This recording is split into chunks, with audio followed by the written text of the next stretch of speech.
Quem é você? Meu nome é Marcos Domakoski, nascido em Curitiba, 1953, no Bigorrilho, hoje também conhecido como Champanhar.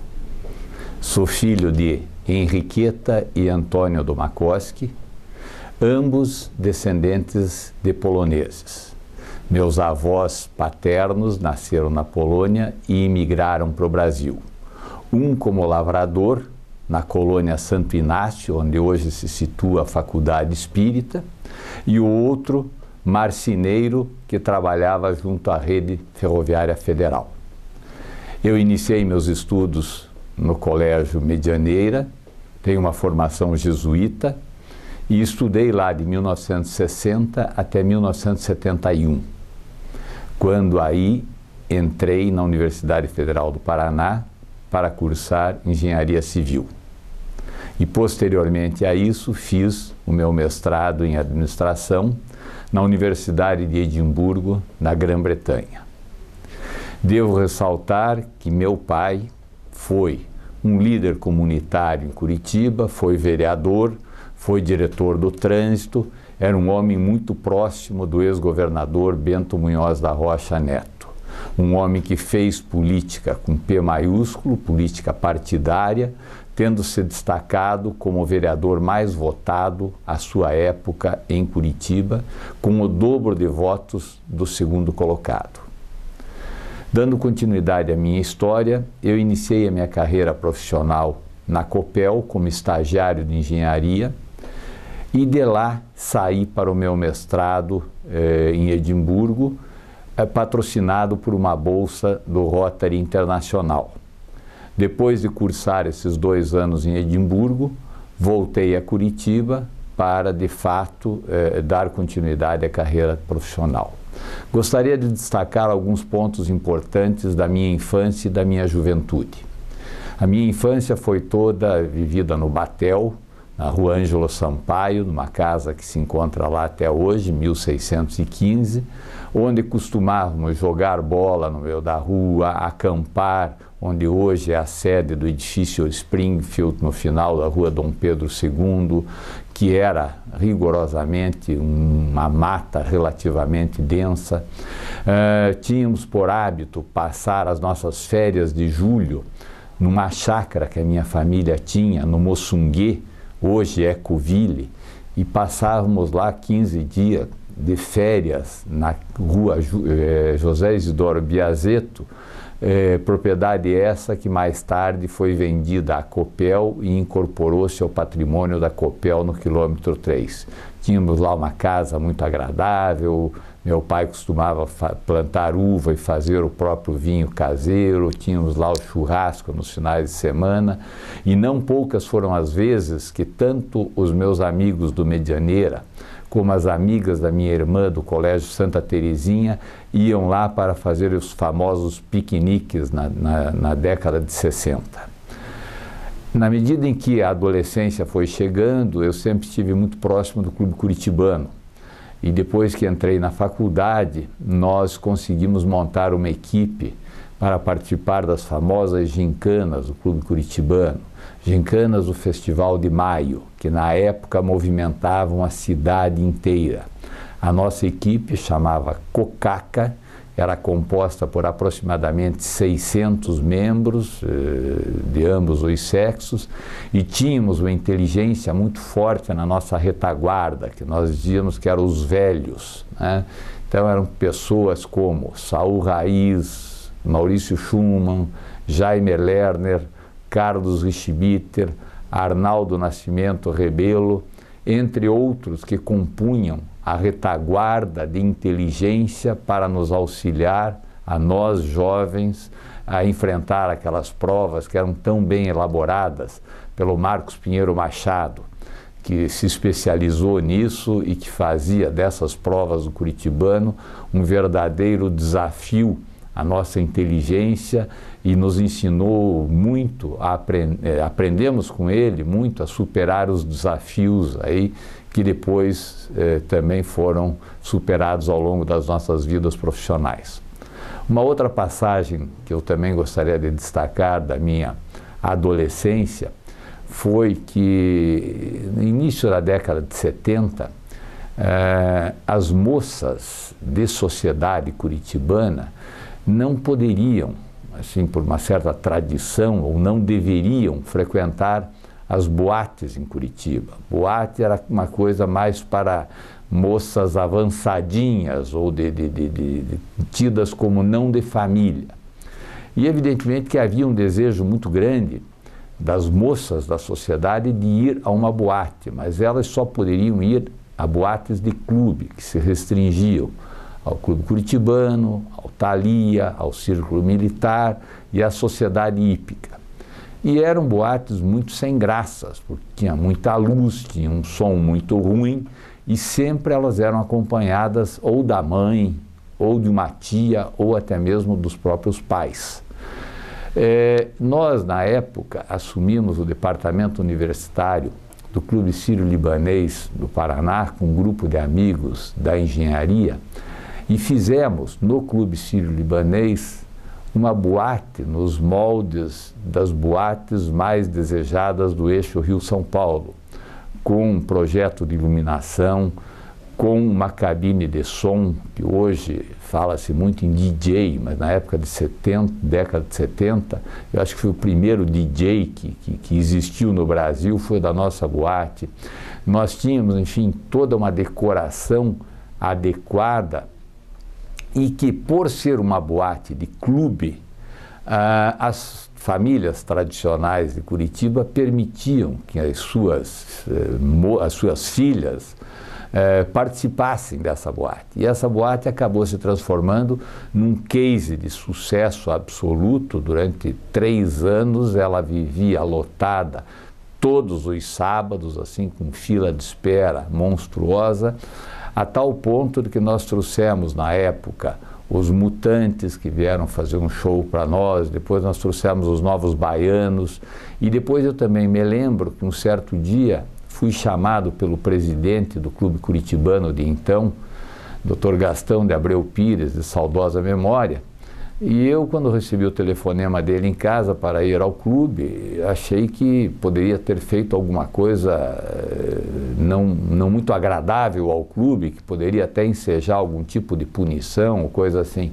E, para minha surpresa, ele me chamou para negociar comigo uma data, um sábado determinado, onde ele queria fazer o baile de debutantes do Clube Curitibano, o tradicional baile de debutantes de Curitibano, e não queria que naquele sábado eu fizesse a boatinha do Sírio para não ofuscar o brilho e para não esvaziar o famoso baile de debutantes do Clube Curitibano. Então, essas histórias fizeram parte da minha adolescência, não só minha, como de todos aqueles que estiveram comigo nessa época, como José Manuel Caron, Luiz Salvador Gnuato, Ivo Zagonel, Arnaldo Rebelo, José Eduardo Bassetti, Fernando Caran, Sérgio Pires, Nelson Zagonel e tantos outros. Então foi uma geração, digamos assim, que de certa forma mudou um pouco os costumes e as tradições que existiam em Curitiba na época. Pós esse episódio de Boatinha do Sírio, pós esse episódio das gincanas do Curitibano, todos nós fomos caminhando para as nossas graduações e já começamos a nossa vida profissional. E, para mim, eu tive o privilégio de disputar uma bolsa de estudos para estudar fora do Brasil, do Rotary Internacional, que à época era a bolsa mais generosa e mais importante que existia, a bolsa de estudos. Eu fui contemplado, junto com outros 4 colegas, num processo seletivo do qual participaram 500 candidatos. E o meu destino acabou sendo Edimburgo, na Escócia. Então eu fiz lá o meu mestrado em 1978, 1979, na Universidade de Edimburgo, que era tida como uma das 4 melhores da Grã-Bretanha. Foi um desafio bastante grande na minha língua, na minha vida, não só pela questão do idioma, não só o inglês, como também o sotaque escocês dificultava um pouco mais a compreensão, mas felizmente eu tive êxito nessa empreitada e consegui retornar de lá com o meu diploma de mestre, o que na época era uma coisa muito rara na nossa Curitiba. E eu lembro que Jaime Lerner era o prefeito e Ney Braga era o governador do estado. E meu pai tinha uma certa proximidade com ambos. E eles pediram que eu fosse tomar um café com eles para eu contar como é que tinha sido a minha experiência, como é que era fazer um mestrado num lugar tão longínquo, quais foram as experiências que eu havia acumulado.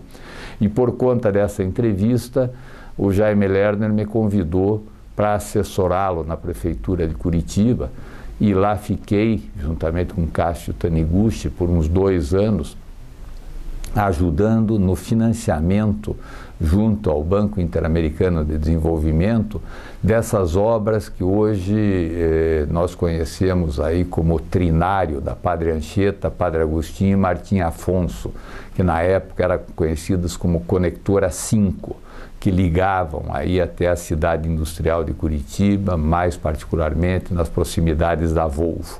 Então eu tive um envolvimento com o planejamento da cidade de Curitiba, junto a uma pessoa do talento de Jaime Lerner, que eu acho que é um dos maiores urbanistas que o mundo conheceu, e isso para mim foi um aprendizado muito grande. Retornei à Copel e da Copel acabei migrando para o setor de papel e celulose. Fui diretor de 2 grandes empresas no Brasil, uma, a Santa Maria Companhia de Papel e Celulose de Guarapuava, e depois a Companhia Melhoramentos de São Paulo, que era uma empresa centenária e muito conceituada e conhecida no cenário brasileiro.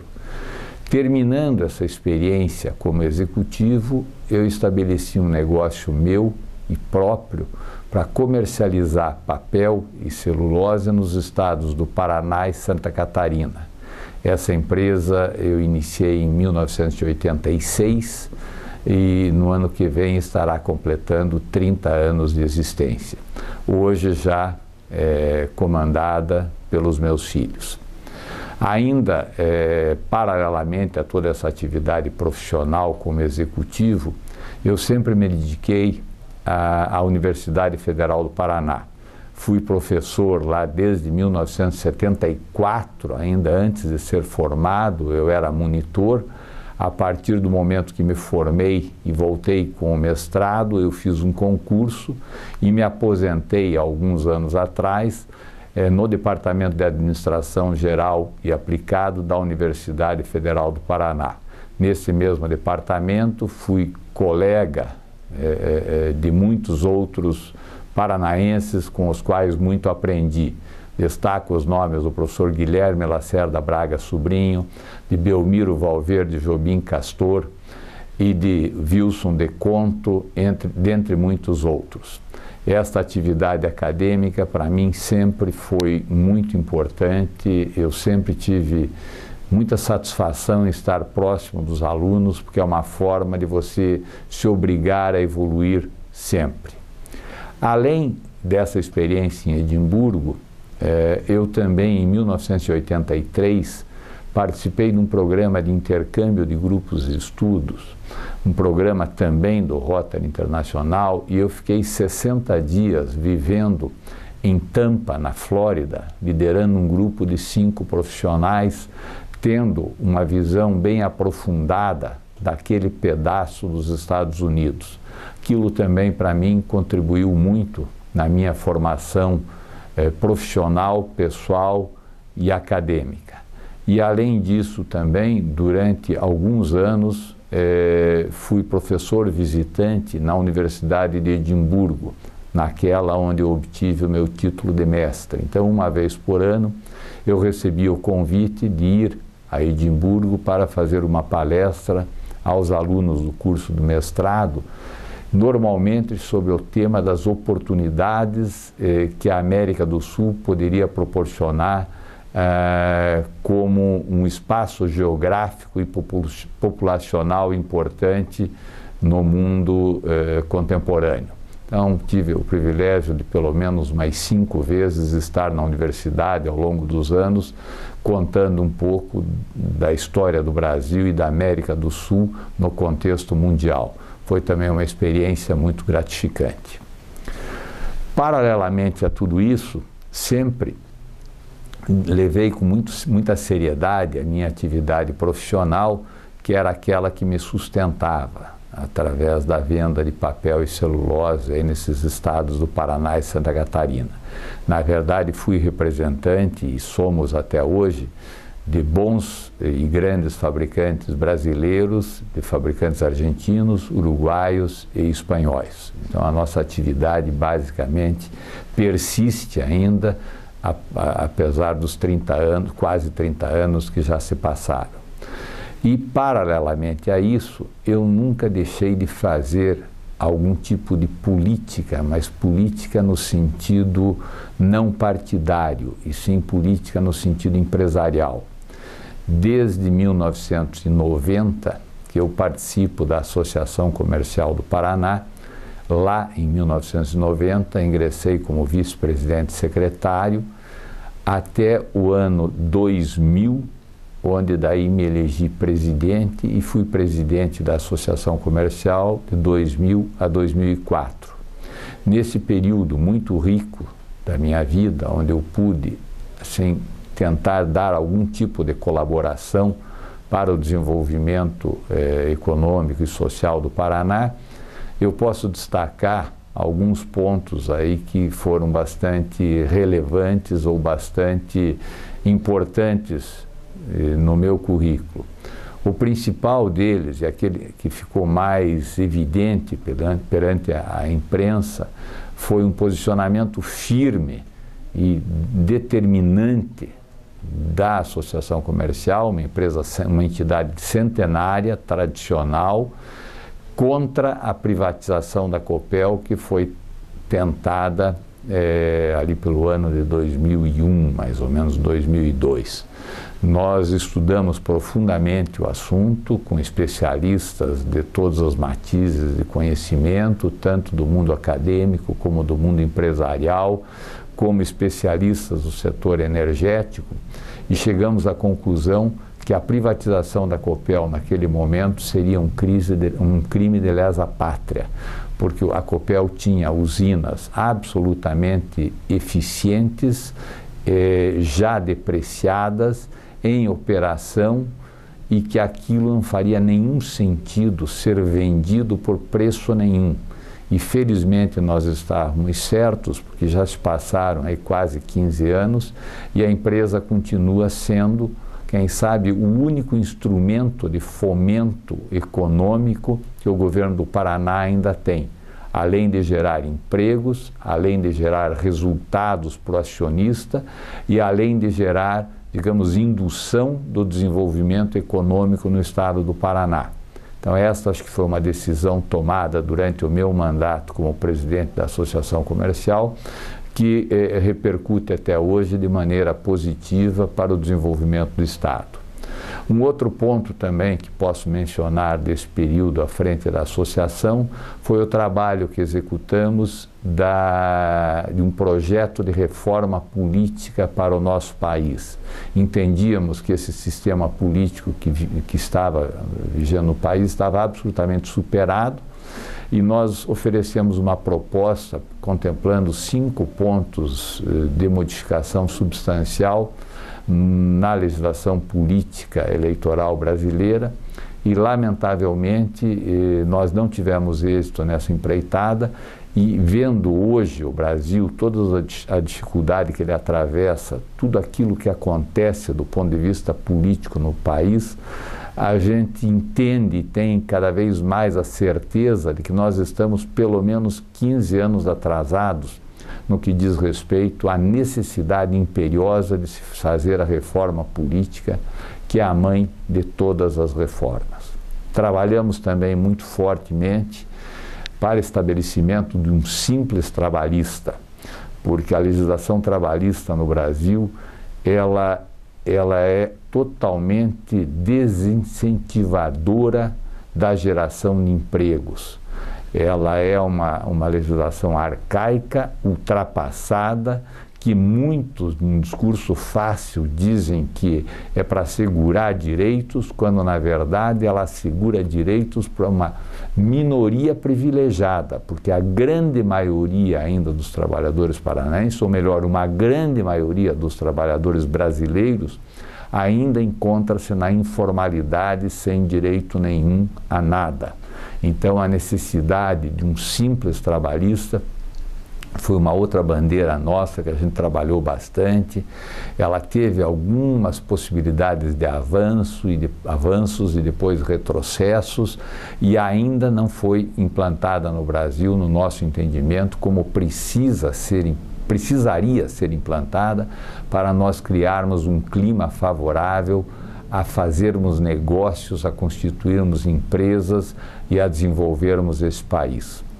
Ainda no âmbito dos projetos que trabalhei na Associação Comercial, destaco o projeto da simplificação tributária, que também foi uma batalha muito grande, que demandou muito tempo, muitas reuniões aqui em Brasília, em São Paulo, etc.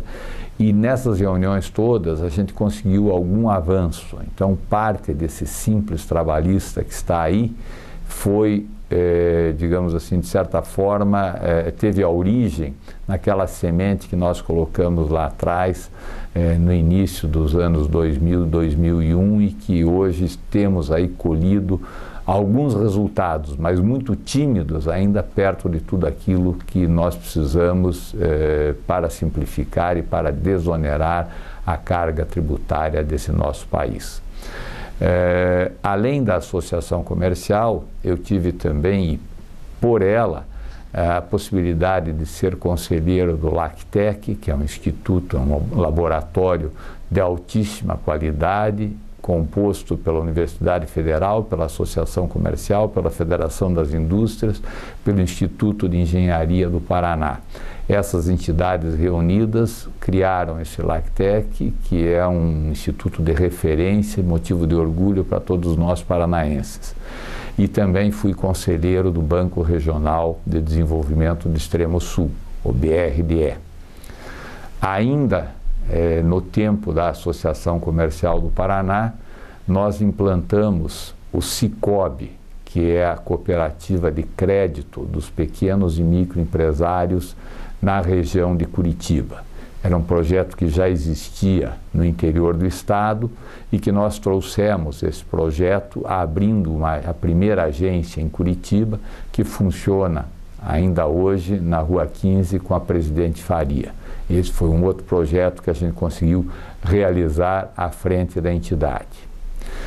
E ainda dando sequência à mesma linha de trabalhos que realizamos à frente da entidade, nós conseguimos um assento para a entidade num projeto chamado Pacto Global da ONU.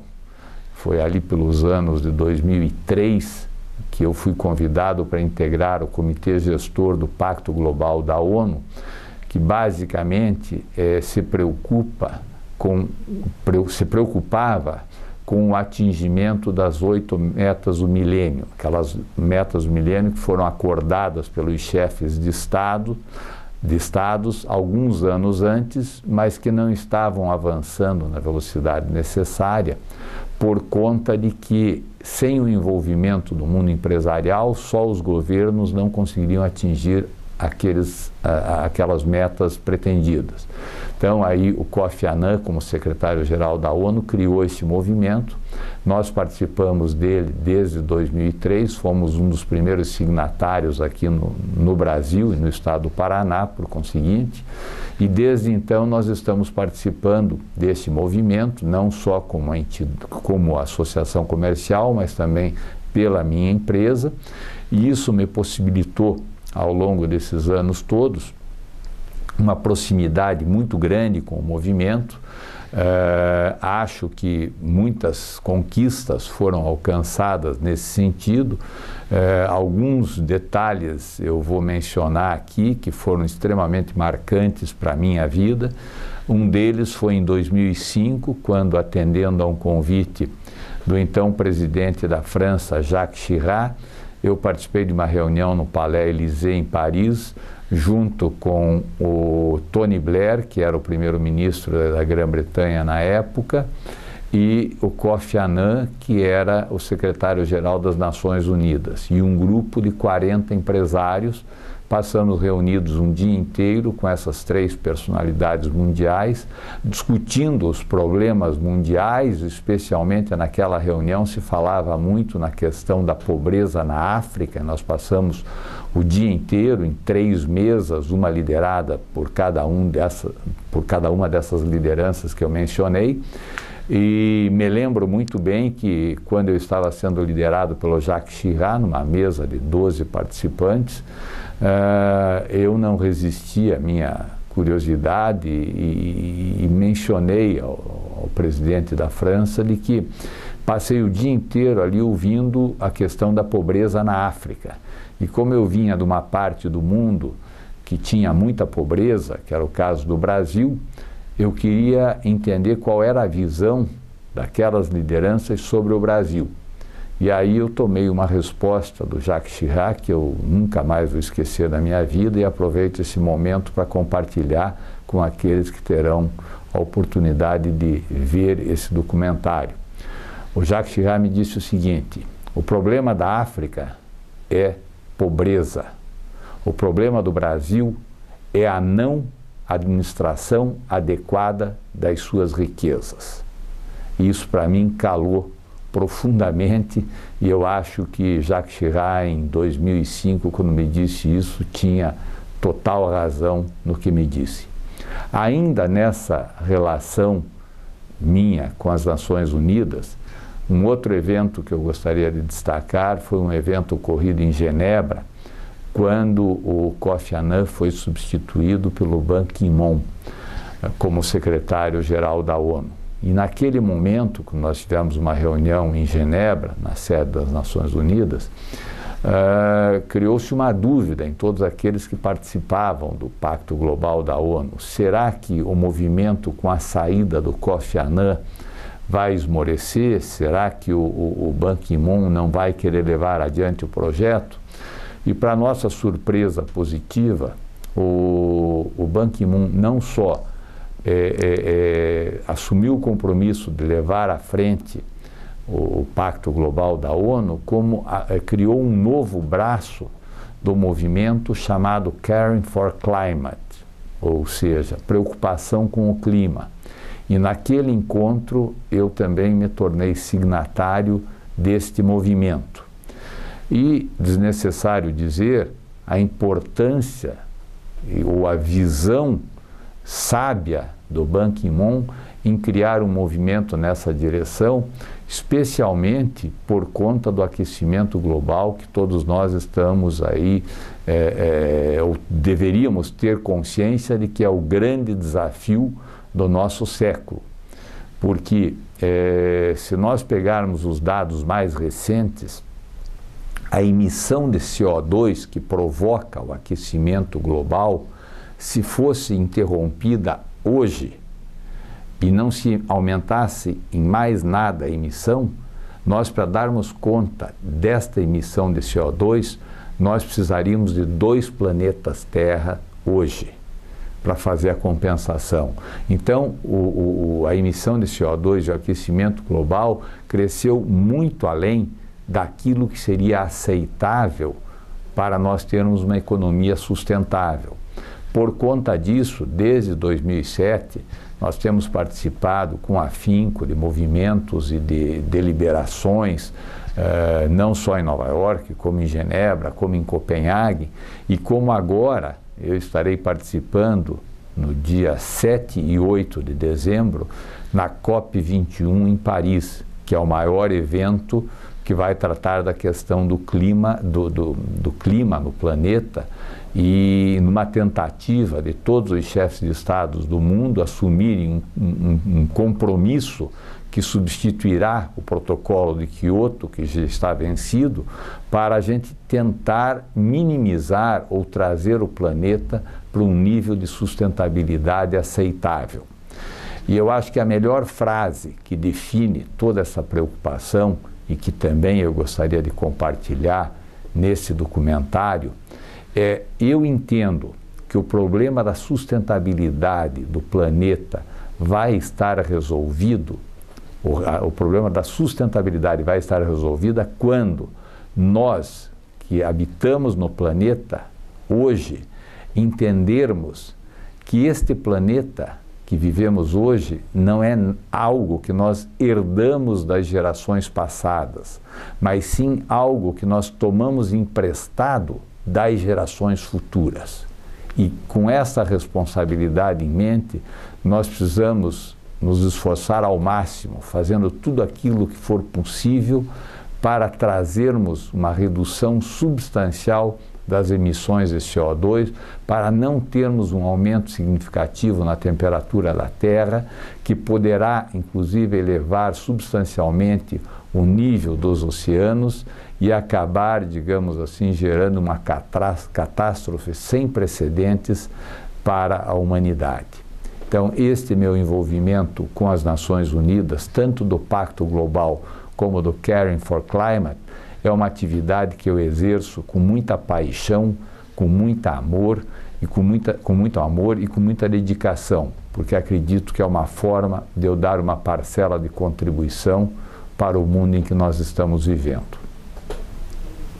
Falando agora de um outro tema e trazendo mais para o momento presente, eu, em 2013, na minha atividade profissional, na venda de papel, eu passei boa parte da responsabilidade para os meus 3 filhos.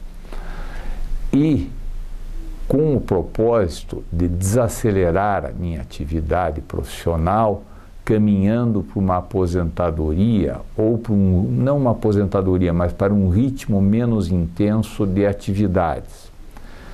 Todavia, em 2013, eu acabei recebendo um convite para ser diretor de gestão empresarial da Copel Holding, que a Copel hoje está entre as 50 maiores empresas brasileiras e é a maior empresa do sul do Brasil.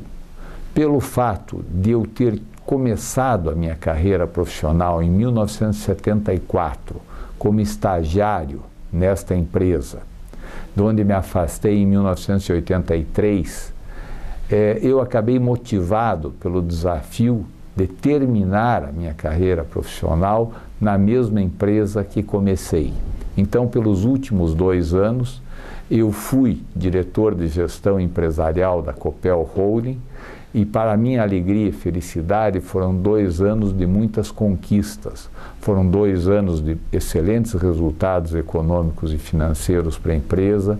Foram anos em que a companhia foi eleita a melhor distribuidora de energia do Brasil, a melhor distribuidora de energia da América Latina, conquistando um número muito significativo de premiações pelo reconhecimento dos usuários, pela qualidade e eficiência da empresa. Eu terminei esse mandato em setembro último, ao completar 2 anos, e agora estou me dedicando a um novo trabalho comunitário como presidente do Movimento Pró-Paraná. O Movimento Pró-Paraná foi um movimento instituído por Dr. Francisco Cunha Pereira Filho, de saudosa memória, com o objetivo de unir as lideranças empresariais e políticas paranaenses para o desenvolvimento econômico e social do nosso Estado. Tinha o objetivo de unir as forças para conseguir que o Paraná tivesse um tratamento mais adequado por parte da União. E, nesse sentido, várias foram as conquistas do movimento desde a sua fundação. Um exemplo disso são os royalties de Itaipu, que foram conseguidos graças a uma ação do Movimento Pró-Paraná. Nós vivemos num estado hoje que tem uma crise econômica séria. Não dá para imaginar esse estado sem os royalties de Itaipu hoje. Então foi uma conquista fundamental para o estado. E no Movimento Pró-Paraná nós temos muitas outras bandeiras nas quais nós também estamos empenhados. muitas dessas bandeiras se confundem com as bandeiras que já defendíamos na Associação Comercial do Paraná. Outras não. Um exemplo de bandeira que o movimento continua à frente é a tentativa de trazer para o Paraná a sede do Tribunal Regional Federal para atender os estados do Paraná e Santa Catarina. Hoje a Justiça Federal, em segunda instância, para todos os paranaenses, está sediada no Rio Grande do Sul. E nós entendemos que já passou do tempo do Paraná ter a sua própria justiça de segunda instância. Então essa é uma das bandeiras que nós temos lutado bastante já há muito tempo, e o Movimento Pro Paraná está muito empenhado para dar continuidade e ter êxito na conquista dessa bandeira. Também é importante, uma outra bandeira do movimento, diz respeito ao Porto de Paranaguá. O Porto de Paranaguá vem se mostrando dos menos eficientes hoje no Brasil, sendo que os portos brasileiros já são menos eficientes do que a maioria dos portos de economias pujantes no mundo. Então, nós precisamos adequar o Porto de Paranaguá, dando-lhe competitividade necessária para não estrangular o desenvolvimento do nosso estado.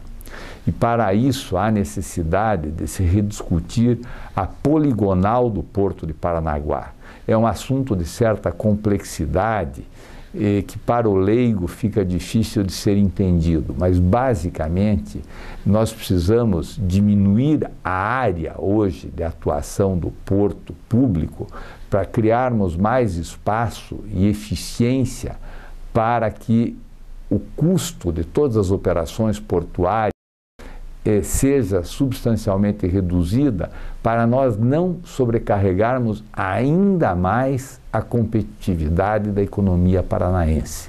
E é bom lembrar que o Paraná é um estado privilegiado, especialmente pela força da sua agricultura, do seu agronegócio e das suas cooperativas. Mas o setor industrial, com raras exceções no estado do Paraná, assim como de resto no Brasil inteiro, está sofrendo muito pela falta de competitividade. Você não consegue desenvolver uma indústria com a carga tributária exagerada, com a legislação trabalhista sufocante, com as taxas de juros mais caras do mundo e com toda a burocracia que emperra o ambiente propício para negócios.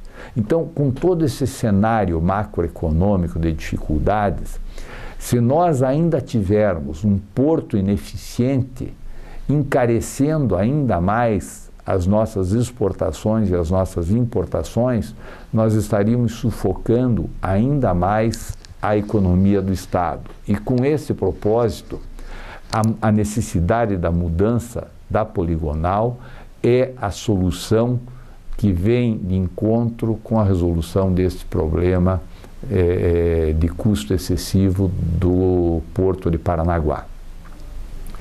Uma outra causa que o movimento vem defendendo, que também ela tem um pouco de complexidade no entendimento, diz respeito aos limites do mar territorial.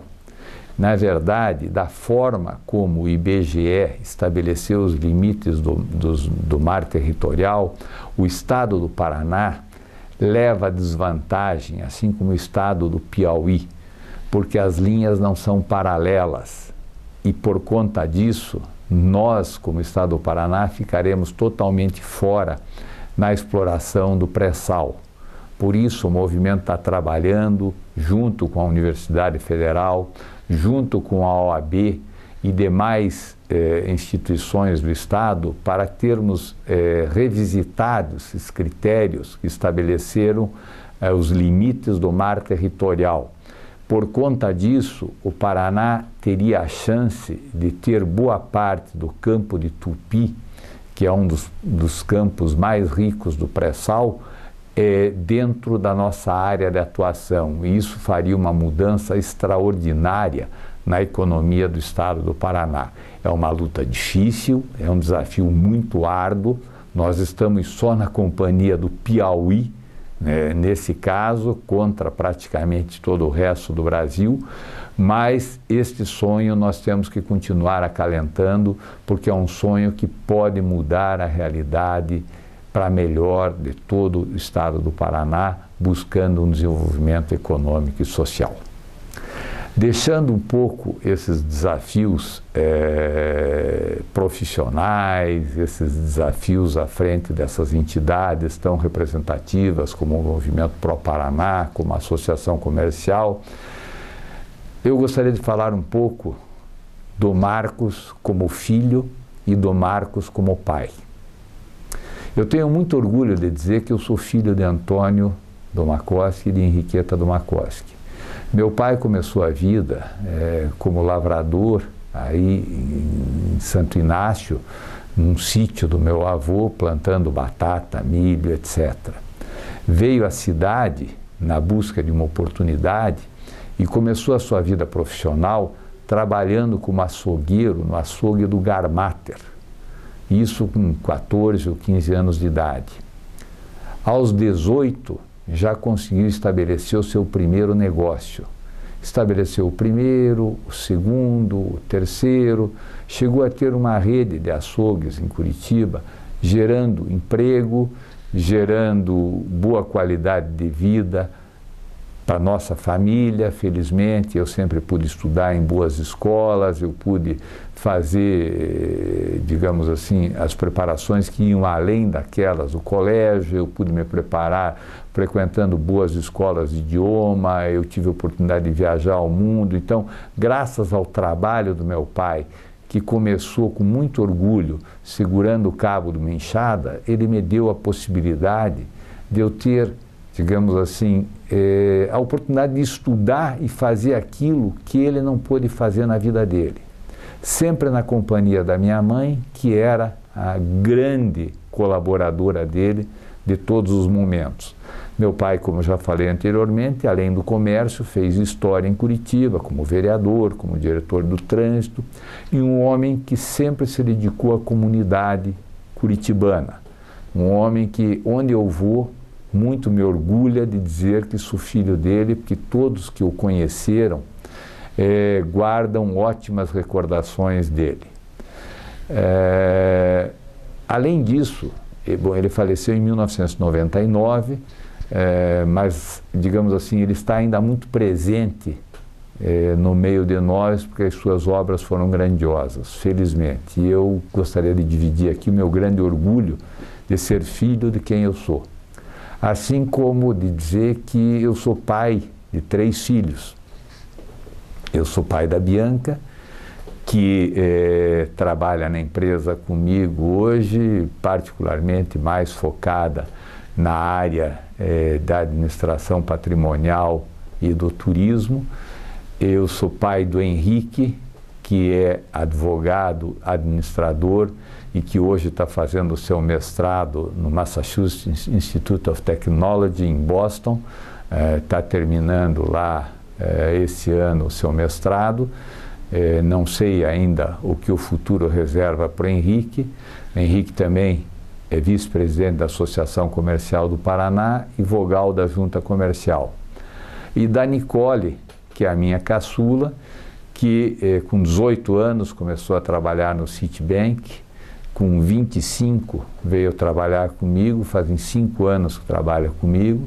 Nicole tem sido, digamos assim, o grande sustentáculo do nosso escritório, e na minha ausência ela foi a grande comandante também aí das ações do dia a dia da empresa, que me possibilitaram aí o afastamento tanto para a atividade do Movimento Pro Paraná como para assumir a diretoria de gestão empresarial da Copel. Então eu faço essa menção aos meus 3 filhos, dos quais tenho o maior orgulho, assim como a Ushi Kazimório Domakoski, que é a minha esposa, com quem eu encontro todo o amparo necessário para enfrentar aí todas as adversidades que a vida nos reserva. Temos como hábito as nossas caminhadas diárias no nosso Parque Barigui, e os nossos finais de semana na maioria das vezes, são passados em Guaratuba, onde o nosso maior prazer é reunir a família em torno dos finais de semana em Guaratuba. Basicamente, essas eram as maiores considerações que eu gostaria de fazer por essa oportunidade que o Luiz Renato Ribas me dá de fazer um depoimento da minha vida. O que eu vejo para o futuro? Vejo o Brasil num momento de muita dificuldade, vejo o Brasil perdendo o passo da história, o Brasil envelheceu sem enriquecer. Lamentavelmente, a nossa classe política ficou devendo. A nossa classe política não fez o dever de casa. A nossa classe política, rigorosamente, pode-se dizer que é um grande câncer nesse país. Evidentemente que eu falo como regra, e toda regra tem exceção, mas esta é verdadeiramente a regra que nos rege. E, lamentavelmente, a sociedade civil, a sociedade dos homens de bem, as sociedades que se encontram nos movimentos pró-Paraná, nas associações comerciais, nas federações das indústrias, nas federações do comércio, nos Rotary Clubes, que, aliás, eu participo com muita honra do Rotary Clube Curitiba desde 1979, onde já fui presidente, já fui secretário, sou um colaborador lá de todas as horas, os Lions Clubes, todas essas entidades que congregam os homens de bem têm que exigir da classe política uma mudança radical nos rumos do nosso país. Porque se isso não for feito, se isso não for concretizado com a coragem necessária, com a determinação necessária, tá? Nós não sairemos do estágio calamitoso de crise econômica, política e moral que nós nos encontramos. E eu acho que a hora que a sociedade, com a sua força, a população com a sua força, se unir e exigir da classe política mudanças, nós efetivamente começaremos a mudar e a reescrever a história desse país. O exemplo que vem sendo dado por esses 12 procuradores da República aqui do Paraná e pela Justiça Federal, capitaneada pelo juiz Sérgio Moro, assim como com integrantes da Receita e da Polícia Federal, que sirva de exemplo para o Brasil, para nós varrermos essa corrupção, para nós varrermos os corruptos e para nós construirmos um país de bem, decente, que administre adequadamente essas riquezas, para que nós tentemos recuperar o tempo perdido e encontremos, num futuro muito próximo, um país para os nossos filhos e para os nossos netos, muito mais desenvolvido, muito mais sério, com economia desenvolvida, com justiça social e com, digamos, diferenças menores para que nós consigamos varrer a violência, varrer a marginalidade, consigamos fazer a economia crescer em bases sustentáveis e não demagógicas, que façamos alianças com países do bem e não de ditadores de plantão que estão afundando os seus países, e com isso temos a esperança de que o Brasil, com esse potencial maravilhoso que tem, com esse potencial mineral, com esse potencial hidroelétrico, com esse potencial energético, com as suas riquezas naturais, com a riqueza da diversidade dos seus povos que convivem de maneira tão harmoniosa, tá? Num conjunto harmônico de raças, de cores, de identidades, de cultura, nós consigamos construir, de fato, um país que nos orgulhe. Muito obrigado.